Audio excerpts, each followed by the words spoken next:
And just to let everyone know that this webinar is being recorded. So first of all, thank you all for joining us today. My name is Ryan Handy, and I'm a policy analyst with the Lincoln Institute of Land Policy. I am also a planner, and I help administer our consortium scenario planning program. For those of you who aren't familiar with the consortium is a network of practitioners, academics, planners, and people who are interested in or generally use scenario planning as part of the planning process. And as the administrators of the consortium, we help run an annual conference, the Consortium for Scenario Planning Conference, which is usually in January and February every year. We also run an annual funding cycle. We call it our RFP cycle, where we give small amounts of money to groups to run scenario planning projects around the world. We also help facilitate scenario planning workshops around the world. And we're doing some right now in the American West, and we've also done some in Chile recently. And we also host these peer exchanges, which are what you're here for today, an hour-long webinar to talk with some practitioners of scenario planning about their work and a chance for us all to engage and learn from them. We typically have a peer exchange twice a year, usually around now, May, June, and a second one in November. Today, we're going to be featuring one of our RFP recipients, EvolveEA, and we have two representatives from Evolve with us today, Christine Mondor and Ashley Cox. I'll let them introduce themselves more in a bit. They were part of a group of 4 recipients in our RFP cycle from 2023, and this RFP cycle focused on housing affordability. And they're going to be talking to you a bit more about their scenario planning work to address housing affordability, but also in general, some of the scenario planning work that they do as a firm. And the housing affordability RFPs began, as I said, last year in 2023. They're wrapping up now. And the task for this group was to use exploratory scenario planning, which is a type of scenario planning to address housing affordability. Typically, our RFPs pick a new theme every year. So last year it was housing affordability. This year for the 2024 cycle, it's climate resilience or just general disaster recovery resilience. And in the past, we have also done food systems planning, for another example. So just to give you a sense of what's going to happen today after my brief introduction, Christine and Ashley are going to give you their presentation about their work. It should be about 30 to 40 minutes, and then we will open up the webinar for questions. The way questions will work is just put a question in the Q&A, and at the end, for the last 20 minutes, I'll help facilitate the conversation with Christine and Ashley. So with that, Christine and Ashley, the floor is yours, and thanks for being here. Great. Thanks so much, Ryan. Welcome, everybody. It's really great to have this time to do a peer exchange. We really do hope that this becomes a peer exchange. So share questions, share thoughts, share your experiences. And yeah, let's get going. My name is Christine Mondor, and I'm principal at Evolve Environment Architecture, a background in architecture and planning and landscape, and really am passionate about bringing these design issues to the communities. So Ashley. Hi, I'm Ashley Cox. I am I have a background in architecture, urban design, and planning, and I'm an associate at Evolve who typically works with communities on their development plans. So really happy to have done this project. I think this was my first official scenario plan exercise, and so a lot of learned lessons and I think good insights for the communities. So I'll bring it back to Christine.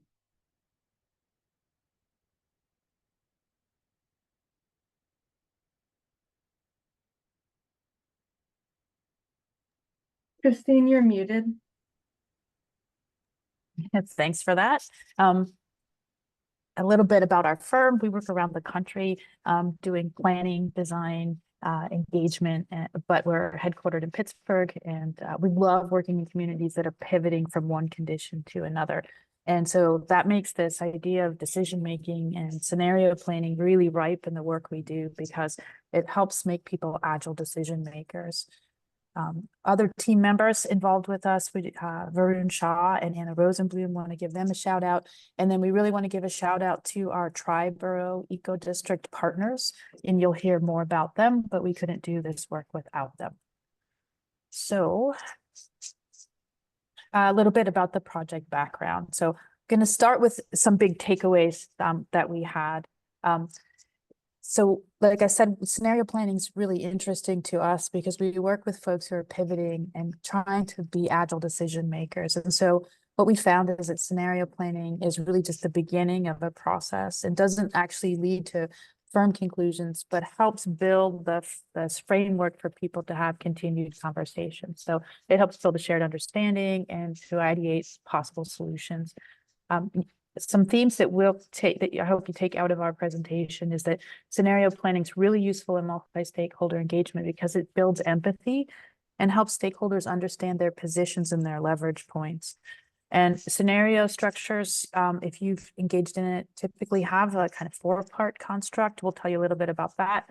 But what we found is that sometimes a more nuanced, we have a 9-part matrix, is really helpful to help define and the complexities of problems, especially around things like housing. And then lastly, we feel strongly that narrative building is a really important precursor to place-based solutions. And so scenario planning, because it can deal with sociocultural systems as well as planning out different alternatives for place-based solutions, is a really important tool for helping to craft that narrative. So I'm going to start with a little background of what is an eco district, because we're working with 3 communities in the Tri-Borough Eco District, and we worked with them for over a decade to develop these concepts around what an eco district is. It's basically a model of community design. It's based around sustainability planning, but it's really as much about the place as it is about taking ownership and crafting collective futures. And so we often say that eco districts focus on both the hardware, the physical systems, as well as the software of social and cultural resiliency. And in case of planning, the race is really the prize as you build that resiliency while planning physical systems. In these communities, we started just talking about 3 systems 10 years ago: energy, water, and food, and it later morphed to much, much more. But it really gets the community thinking about what their North Stars are. But then the hard part is figuring out how you get there. But they know that they have to work together. And so when we started working with these communities, there were a lot of great things going on.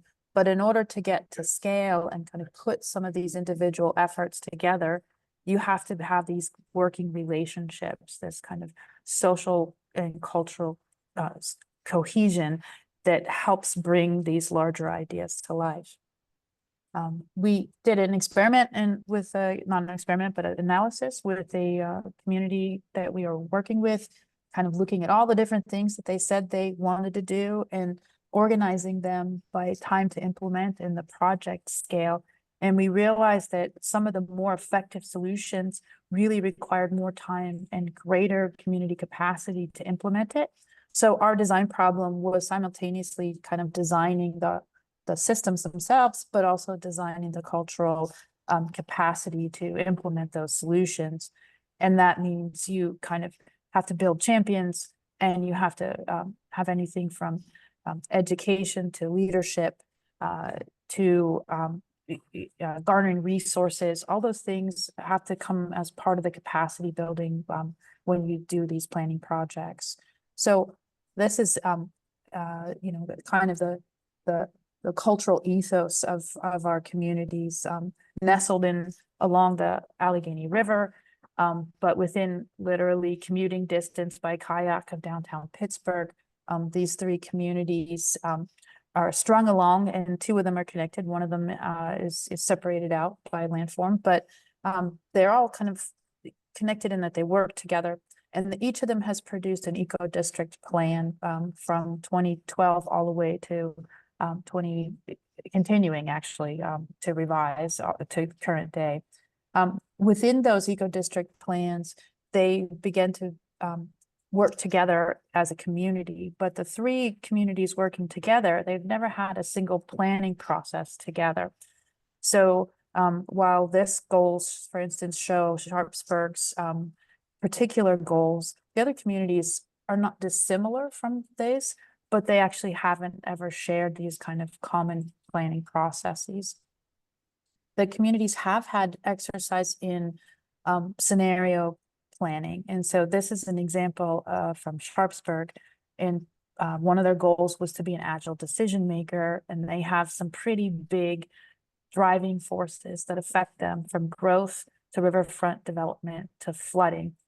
And the range of outcomes for these different types of things is pretty dramatic. They could grow fast, they could grow slow, they could have some large projects come through or have some incremental growth. They could have flooding. So in this process, we created some scenarios that are based on kind of how much growth they have. And then these other two factors are modifying factors. So flooding and how and where the community might change were all things that were considered.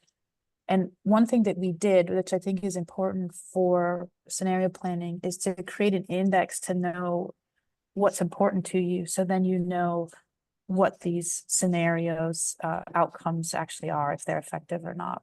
So this is that community index, which was pretty specific in this case here, that helps them understand what they're seeing. Is this moving towards a scenario that they planned for or not?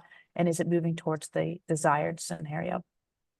And this is an example of one part of the community where you have different growth levels, fast or slow growth, or who's investing. And then you have to sometimes deal with the scary things. What happens if you lose a lot of properties after a major flood event?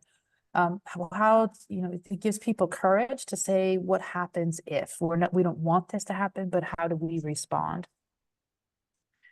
We've also done something similar using a game, or more correctly referred to as a simulation, because it's not really a game, but it's a simulation of infrastructure investment planning around a transit asset. So the creation of a better station, how does that money get captured and reinvested in intersections or in projects, and really helping the community understand the mechanism of how that works, as well as what some of the outcomes might be. People step into these projects thinking, I'd never want this, or these guys are bad guys. And then when they understand the mechanism through the simulation, they recognize how some of those undesirable outcomes are actually a product of a series of decisions that they can change, but they have to be deliberate about it. And so this type of scenario planning is a little different, but is another method of kind of dealing with scenario planning. So I would say that we had experienced like district scale scenario planning and working with our work in the eco districts previously. I would call the TRID game, the TRID simulation, a streetscape scale. And at this scale, we're really looking at a more regional scale beyond the district. And this is the exploratory scenario planning method that we wanted to really adopt from Lincoln Institute's toolkit practices and see how it might apply to our situation. So our process is a 4-part process. This is as they recommend, where the first stage is setting the planning horizon. You gather information, you do surveys, or you ask focal questions. Then this is not dissimilar probably from what many of you do during planning processes. You think about what's the driving forces, where do they rank in importance, what kinds of scenarios might there be, and then where are our uncertainties, right? Then you develop scenario narratives, much like those images that I showed you. Those are scenario narratives, but in this case, we're going to tell you about the scenario narratives not from a place-based thing, but from people-based narratives. And then in the second workshop, you explore those implications and think about how you might adapt or adjust or otherwise determine what you want as your outcomes to be. So we had 2 workshops. Workshop 1, driving forces, uncertainties. Workshop 2 is really looking at the narratives and their implications, and considering the possible adaptation strategies or aversion strategies or embracing strategies, and then kind of saying what might be the most robust ways to move. So we had two different phases driving, well, actually three, two different driving forces is first, culminating in the workshop. Scenario planning is second, culminating in a workshop, and then we just are completing a toolkit development that Lincoln Institute will make public so that others can share. So the first phase, I'll walk through the first phase, and Ashley's going to take you through the phase 2, 3, and 4. This first phase is kind of getting your questions right and understanding the background information. We were looking at housing. That was the grant focus this year. And so we wanted to look at affordability, which is one of their biggest identified issues, and resilience, which is one of their biggest aspirations. And so, you know, how do we, what might the possible outcomes be? And so we did a quick little kind of matrix here to understand what, you know, what we might be solving for in these.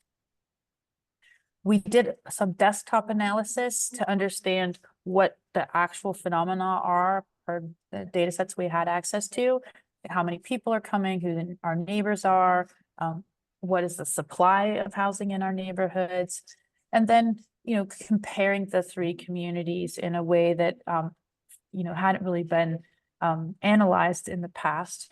They operate somewhat differently, but their larger forces that affect them are very similar. So I'm not going to tell you about the specifics of these things, but to say broadly, you know, there is household growth in these communities. They have a strong edge of very desirable communities with a lot of growth pressure just across the river. And they have a bevy of naturally occurring affordable housing in them. They have people who have been there for a long time. They have new folks that are moving in. So we recognize that this is a kind of point of transition, and that the folks moving in do not have the same profiles as the folks who are moving out. So we'll have to think about new services and preserving affordability, access, and such in this new population. The households don't look the same either. So we're moving from an older population to a younger population. And we know that the inventory, as in many places, is tight. And that's just habitable units. Of course, there's always opportunities to improve housing and make it more habitable. But by and large, this is an older set of houses. And, you know, even the best unit probably needs quite a bit of upkeep. So that gets us to housing quality. How physically accessible is it? How economically accessible is it? And are we considered a neighborhood of choice?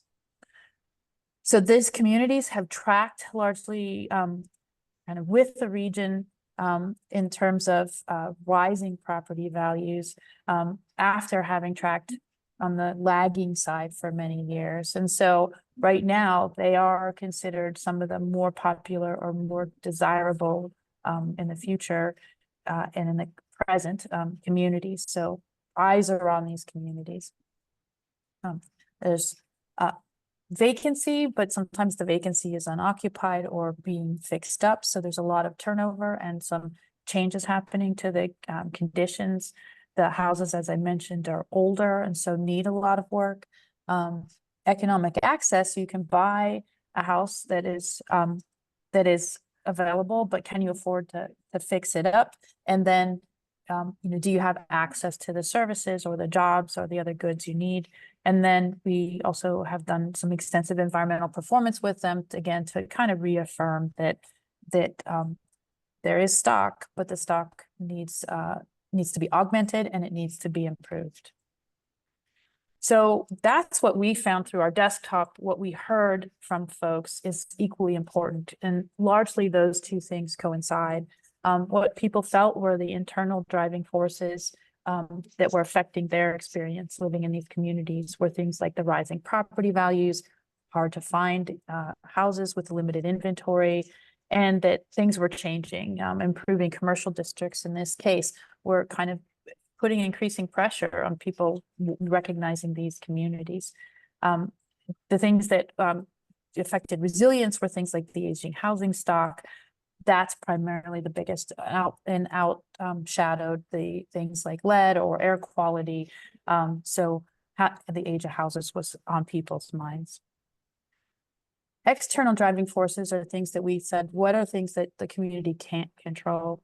And so broadly, these don't peak out at the same kind of coincidence as the last set, but things like wage stagnation, wealth disparity, and rising property values largely track across the region and in some cases across the country.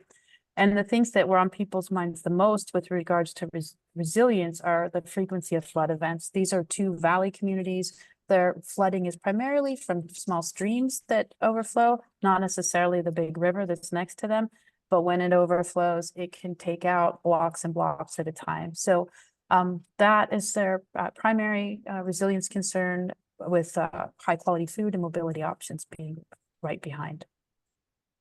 So Ashley, why don't you walk us through the driving forces phase? Thanks, Christine. Yeah, so if we go to the next slide, sorry. By and large, the workshop, just like Christine mentioned, is getting at the heart of the driving forces, thinking about helping the community think through what are some common issues around housing affordability and resilience, and then being able to talk collectively about what is their shared goals. Like Christine mentioned earlier, they had all done their own process of kind of talking amongst themselves and building consensus around what their opportunities were. They are currently at a scale where they're working together a lot more frequently. And so starting this conversation around just, we do have things in common, but let's put it on paper. Let's put a ring on it. Let's put a bow on it at least. And so that we can talk to, other people about us, reflective of the folks that are in the room. So I'll go to the next slide, please. This first session, we started off by just letting people meet each other.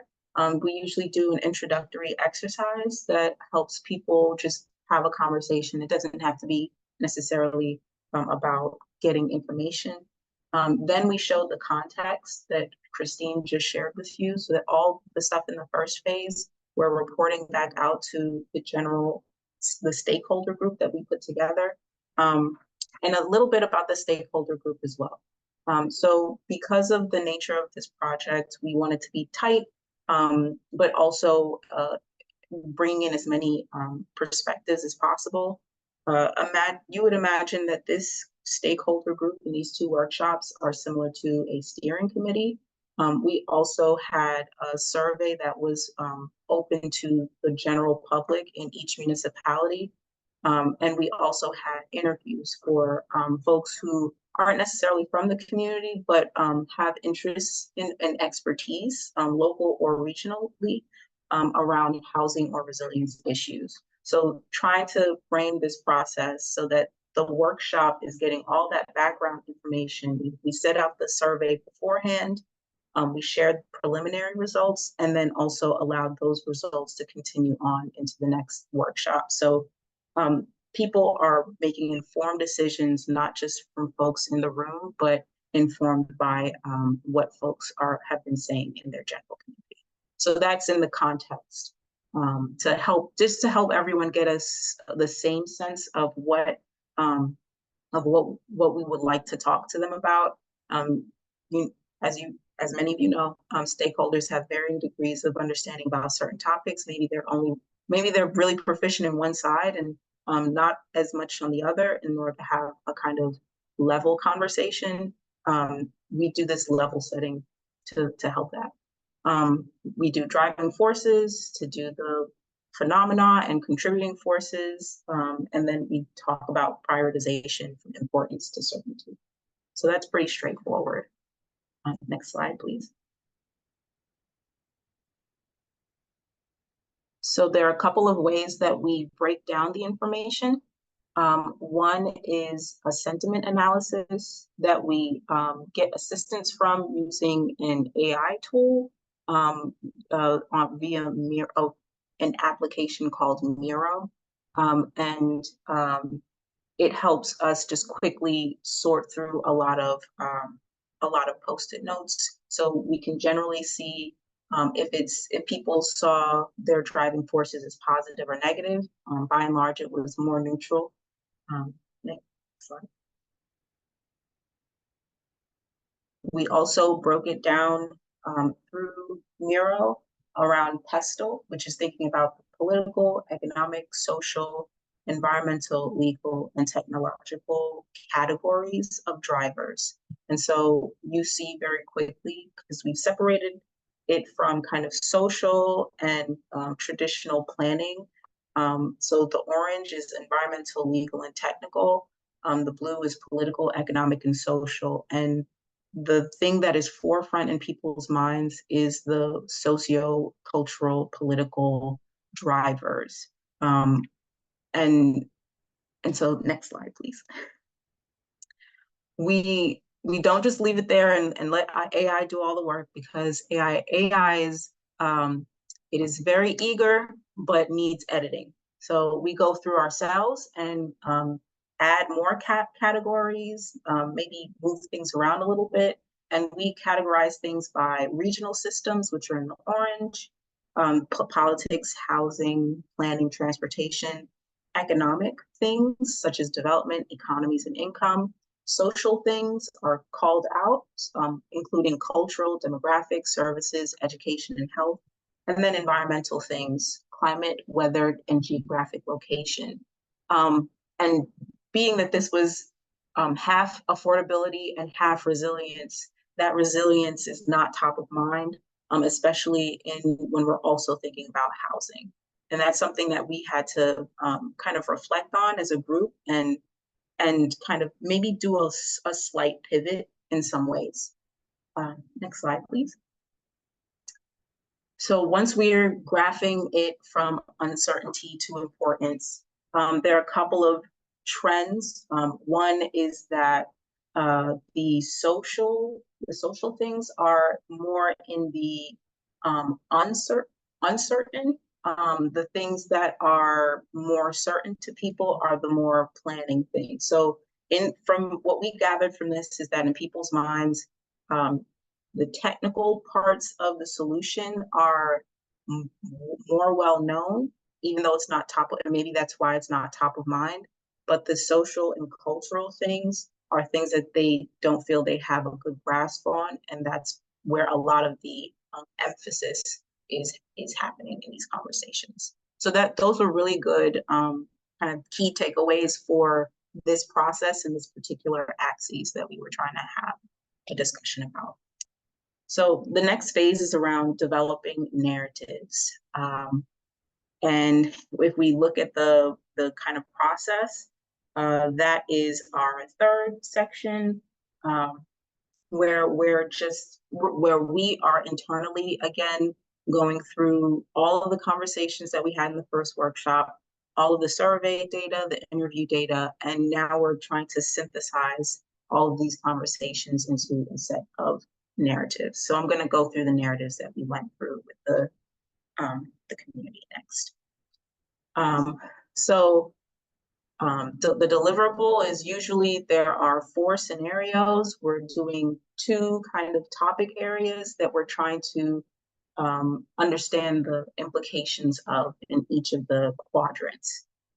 This project and the reason why these communities wanted to do this work is to set the stage for future work where they can identify strategies that are high priority, where they can build coalitions of like-minded people, and where they can seek funding for implementation.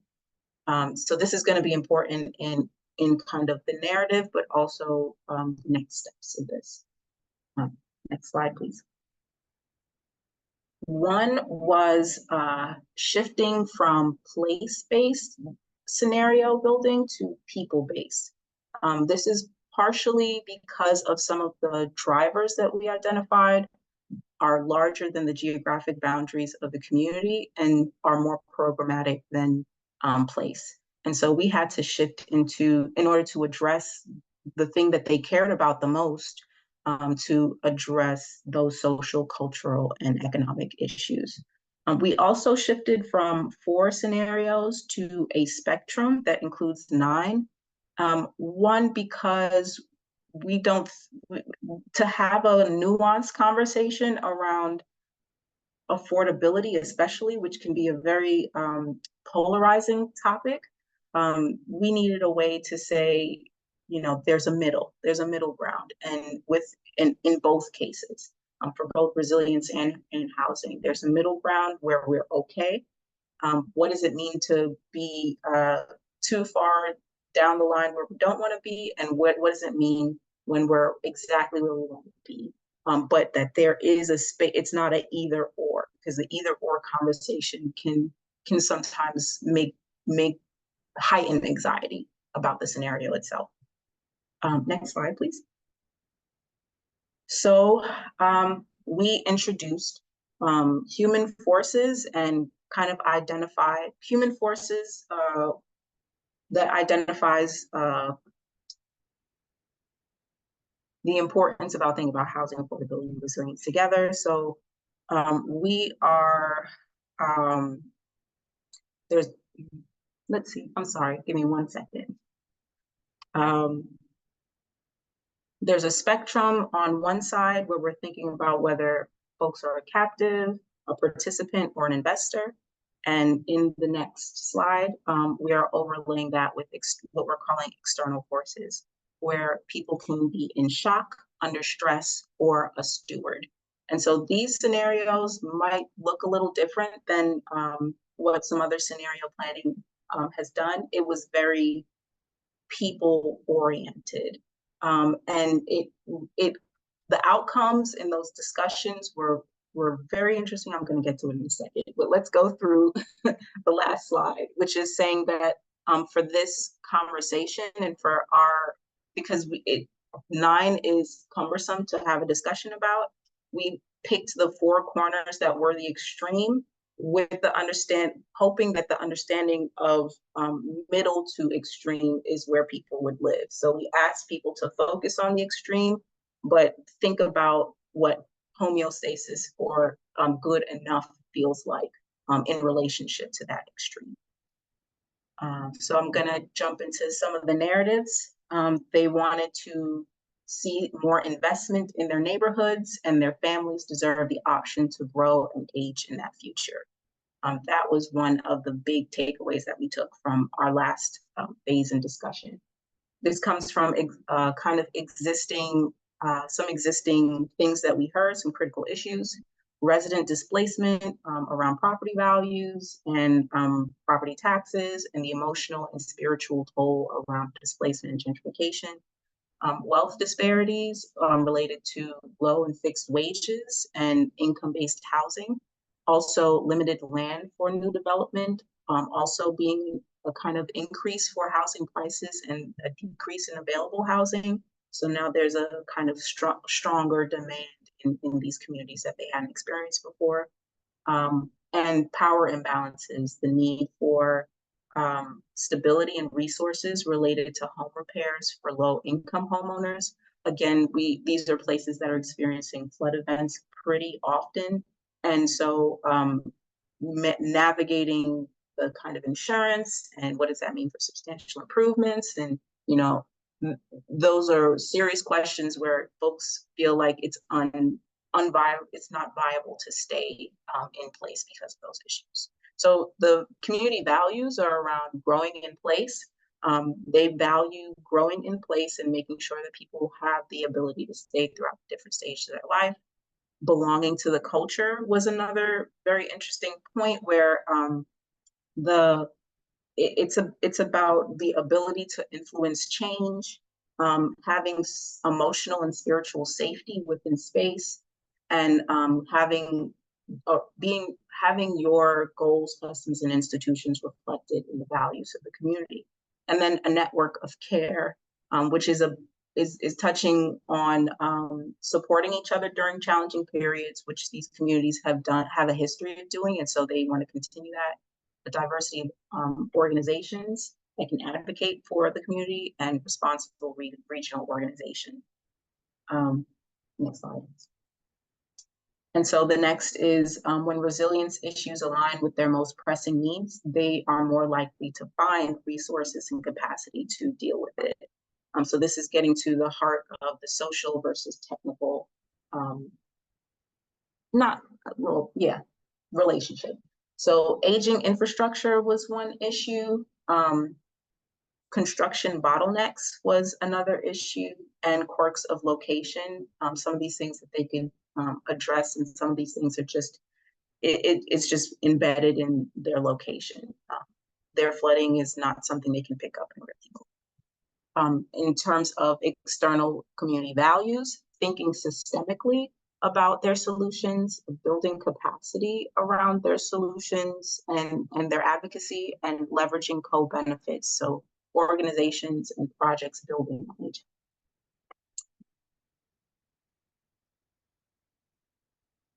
So we talk about, again, those different for the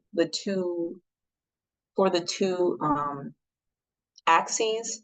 It was describing people. So individual and social capital that affords us agency, and who are the people that are able to have that agency, and who are the people that don't feel like they have that agency. We have an investor who is celebrated, they have potential, they have individual growth. There's the participant who's accepted in the community, has gradual growth, and their needs are just met. And then there are captives, people who feel like they're captive, who may feel invisible in the community, who have stagnant growth, and there are few neighborhood options that they can move to in order to get their needs met. And then external forces are economic and environmental impacts, where we're addressing events that we can't control. Sometimes they're climate, sometimes it's economic, it's events we can't control, and how the community engages. So there's the individual in the first axis, and this is talking about the community in this one. So the community can engage, or the organizations can engage as a steward, where they're focused on co-benefits. They have the ability for slow growth and long-term growth, and they're thinking about systemic solutions. There are communities that are under stress who prioritize expediency over co-benefits. They're thinking about midterm solutions, although they have a little bit of time to strategize. And then there are communities that are in shock, that are trying to rebuild after a disaster, that have to triage around short-term unhoused issues. And usually there are single purpose solutions because it's responding to a specific issue. So that was a lot to get through, I apologize. But this next stage is a little quicker, where we're talking about the implications in workshop 2. So we'll just jump into workshop 2. We did a little bit of strategy mapping, still trying to help them get to some place-based things, but it was more of an inventory of their existing housing strategies. We did a reflection of the narratives that you just heard, to discuss their conditions and community goals. We did a scenario planning development exercise in small groups. And then we had a community application that was a report out of their internal conversations and a discussion about the relationship between the different scenarios, which was really interesting. Next slide, please. So this is just an example, a snapshot of the 4 scenarios, and the use of strategy cards that we produced using their previous plans. So we're trying to build as much as we can on the work that the tremendous work that they've already done, and just saying, how do we reorganize and think about this collectively? Next slide. So in terms of the narrative reflection, what we heard is that the framework as it stood didn't currently address the unengaged, the unseen, and the unappreciated participants. There's folks who are, even if they are an investor, there are other aspects of a person's identity that can affect their ability to feel like they, or their agency to influence their surroundings, which was interesting. An assessment tool for individual and or communities to help people identify where they lie on the spectrum. There were some things brought up around, in addition to the qualitative data that could be an index in the future, how do we get the qualitative data in terms of, especially around the social spectrum? How many vacations do you take as a marker of social, of agency was brought up. And then a need for more structures that support equitable outcomes. They started thinking about, we need to think about legislation, we need to think about funding tools, not necessarily within their municipal boundaries, but important to the conversations that they're trying to have, and pointing to who is it that we need to talk to in order to get the things that we need. Next slide, please. The next conversation was around community application. And so combating an anti-development narrative was one conversation that was had. And so the 9-part scenario matrix is helpful in that we don't have the black and white thinking. There NIMBYism versus YIMBYism, like that was something that they wanted to caution against, that yes, we want affordable housing, but we don't want it to stop things. And that became a good conversation about, well, how do you frame a narrative that is going to that doesn't start a conversation in the wrong direction. Who is a housing survey that uses quantifiable descriptors to assess human forces.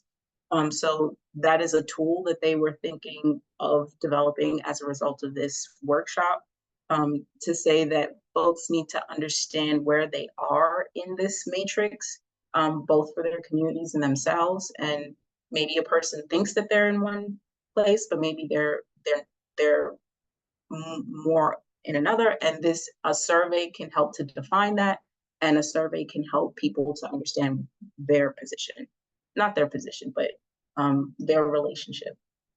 The tri-borough thinking collectively around legislation and future planning. And then a third dimension, so not 9, 27,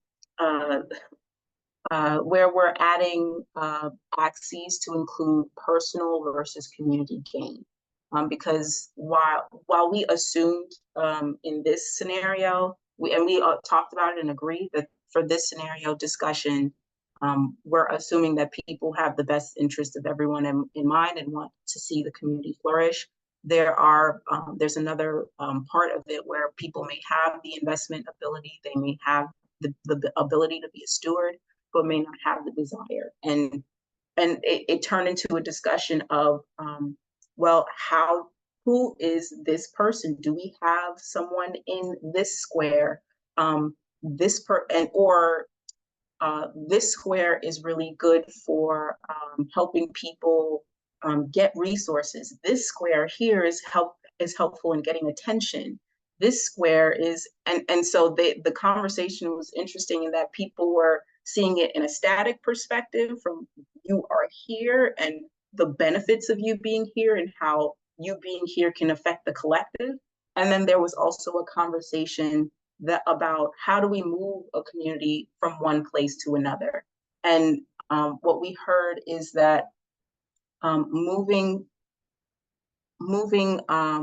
upward was a little easier than moving to the right. And partially because human forces is just a harder thing to navigate. That's just some of the things we went through. And the last slide, I'll give it to Christine to kind of wrap us up. Thank you.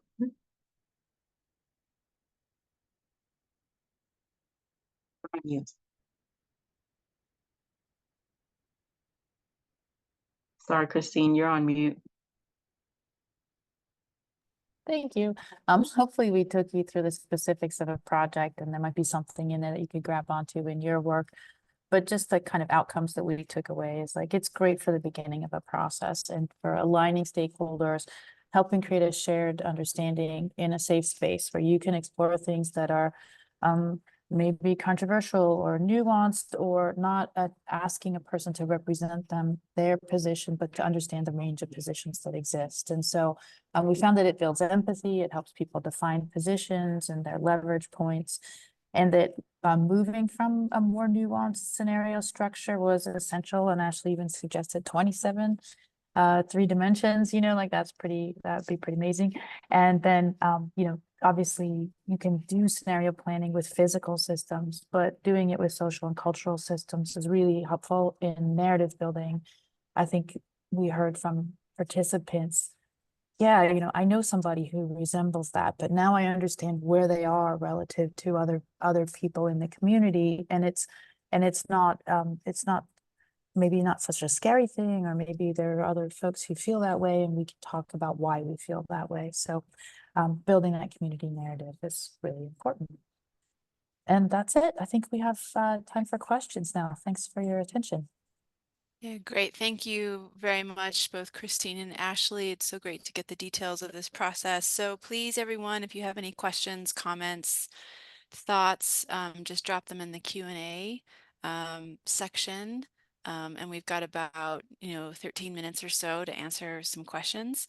I'm going to kick things off with a question of my own. Either Christine or Ashley, feel free to step in and answer. So I know that one of the challenges of scenario planning is getting the stakeholders there and getting community members to participate in the process.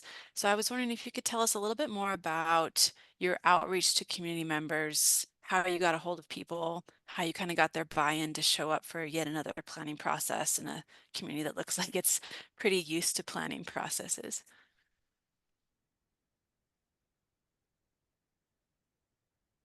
Hey, Christine, you're on mute. Goodness, I think I know this already. I think there are 2 levels. The one is that folks with whom we worked are agile and we have existing relationships. And so really knowing that they are kind of experts already in their own communities was really helpful to move us fast. But actually, why don't you talk about the more general outreach, and because we didn't stop with them, and so we had interviews and surveys as well. So. Yeah, one is promise food. That's always a good way to grab people. We also recognize that this is a place that has gone through a few rounds of planning, and some folks are feeling some planning fatigue, and that's why we structured the process to allow for as many different types of way to get your input in, depending on kind of where you're at in your life. So if you can't necessarily make it out to a meeting, the survey was a way to get your driving forces at least out there, which directly impacted the narrative. We had the qualitative, but we also had folks just writing in, are there other thoughts that you have about these things? And they were directly put into the narrative itself. We also allowed for people to interview with us one on workshop time and date doesn't work. Or if that's just it's not tenable for whatever reason, we can do it a one-on-one, but we're still getting your information there. But I think that we didn't really have an issue with attendance because they do work with each other in other spaces. Maybe not for this type of planning process, they have relationships with each other. But good old-fashioned word of mouth and relationships is the benefit of working with a kind of repeat client, and a client that already kind of has a shared understanding of them collectively. I really love that you all sort of diversified how you reached out to people and you gave people more ways to connect with you outside of just showing up for a workshop meeting. And I know that I think in the communities that I've worked in, you often only get the people who just have time to take off from their job, or who don't have a job, or who have, are not free, like they have free in the evening. So that's really great to hear. The other thing kind of along those lines that I was hoping that you could talk a bit about is Christine mentioned earlier on of identifying champions in the community. And this is something that Lincoln also has, we do when we do scenario planning work in communities. And I was hoping you could talk a bit about what defines a champion and why is a champion important to this kind of work? Feel free, either Ashley or Christine, to take that one. We think about champions a lot, but I think that when we approach a community and we're starting work with them, and we've had 10 years of experience here, so this isn't the case that was this process was burdened by, but you know, there are already folks with significant interest, investment, or otherwise intelligence about an issue that is really helpful. So finding those folks right away, and then helping them find their first followers and building that kind of group, that cohort that cares about an issue, and then backing them up with whatever they need to kind of do the work they need to do is how you build a champion. I have to say, in this group, we've got people skiing double black diamonds of slopes of affordability. I mean, some of our folks were run community land trust with a multi-million-dollar endowment, and other folks are you know, engaged in setting policy around housing. So they're simultaneously in the community and of the community, but those networks have been established in this case. Like now their ability to share that knowledge, I think, is what this process is good for. So we didn't have to do both in the short span of this project. Ashley, what do you think? I mean, I think that you covered it. That was the experience of it. Lucky for us, these communities have a bunch of champions, and that a lot of them came to these meetings. They wanted to come to these meetings because they they're invested in being advocates. And I think oh, sorry, go ahead. Yeah, just one of the feedback that we got is like, it's helpful that I think one of the ways this process was helpful based on what we heard is that they hadn't all gotten together to talk about this, and the structured like very often you're getting together to talk about a solution or a project, and to talk about the nature of the problem is not so frequent. So scenario planning is really great to talk about the nature of the problem, and then to look around the room and say, all right, who else, what other champions do we need here? And I think that we probably identified some kind of missing champions when you look at the bigger picture of who all is contributing to housing solutions. So. And we have just a comment from one of our scenario planning experts in the audience, that just kind of observing that you put a lot of emphasis on community-based narrative building, more so than on strategies and actions. And I think, just to answer that first from my perspective, I think that's one of the benefits of going through a scenario planning process. One of the takeaways is the community conversation is, as you just said, Christine, everyone being in a room together and talking, and that's equally important as the strategies that they might identify. And Sorry. go ahead. Oh, go ahead. No, go ahead. I want to add to that, because yes, that's like Christine said at the beginning, the race is the prize, and what we mean by race is the relationship is the prize in planning processes. And also, given the fact that these communities had already done a robust, when I say robust planning process, we didn't want to say, okay, we're going to scrap all that and give you some more strategies. The use of the strategy card deck to have the conversation was our way of incorporating work that they've already completed and honoring that, and really just helping it's getting to implement. This is really about implementation at this point. I think this workshop was about who is going to be accountable for this. What are we going to talk about? Where do we go to get some of this stuff done versus what do we need to get done? And so the strategies were reorganized based on the type of community and the type of person, because that helps them understand, okay, we maybe we don't need to ask this community about this because this is where they're at. Which is, it's a strategy, like Christine mentioned, for coalition building, which is amazing. I love. I think a really very concrete example of that is like if you were in the lower left hand thing, that describes someone who has very little economic or physical assets and perhaps just experienced some external force like a flood.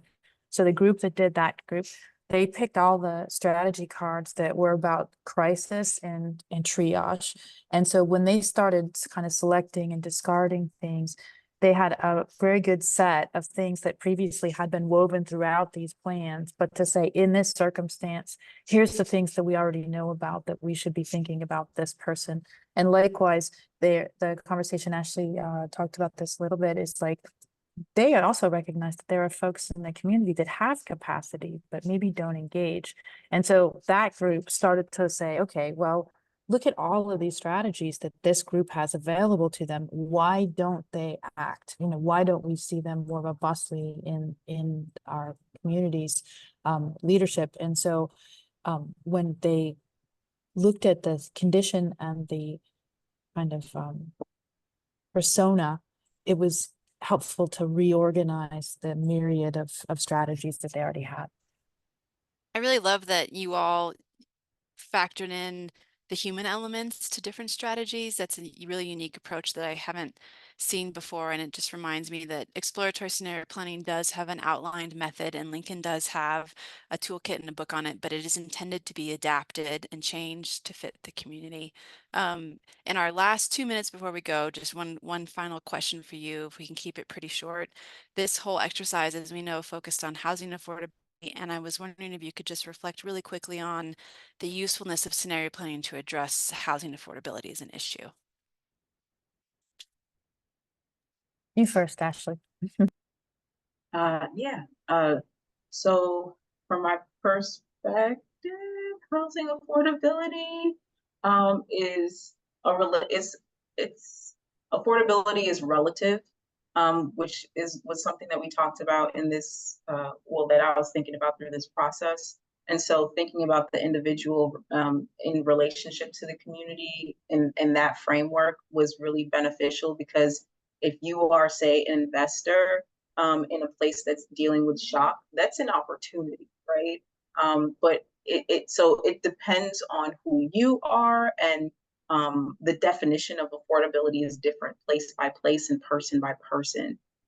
So this framework that was developed through the scenario planning helped kind of tease out those conversations around why do we feel it so much? Why is this place feeling it so much versus another place not necessarily having the same conversations about affordability? It was just a good framework for people to talk about it. I don't know. Yeah, I think oftentimes we talk about affordability from a housing production standpoint, and that yields that first example I showed. If I'm producing housing, where and how and what is it? And this is the reciprocal of that, is like, if it's not only about affordability and production, but about accessibility and how one navigates the world of finding shelter in your community, that's when it opens up all these other conversations about how our community is being housed. And so this was a chance to kind of come out a little bit and then go back in, because sometimes we're all focused on our projects. And so Great. I hope our partners felt the same. I'm sure they did. Let's hope they did. Well, thank you both so much for being here. Just some notes before we adjourn and let everyone go. For those AICP planners in the audience, you are getting CM credits for this. So please don't forget that. We also will have a recording of this posted in case you want to listen to it again or share it with other people who couldn't make it today. And our team will send everyone who registered for the webinar a YouTube link with the recording. Please continue to follow Lincoln and the Consortium for Scenario Planning, where you can see some of the products that we talked about here from EvolveEA and from Consortium of Scenario Planning. Thank you to Christine and Ashley for being here. We really appreciate the time and the great PowerPoint presentation. And thanks everyone for joining us. Thank you.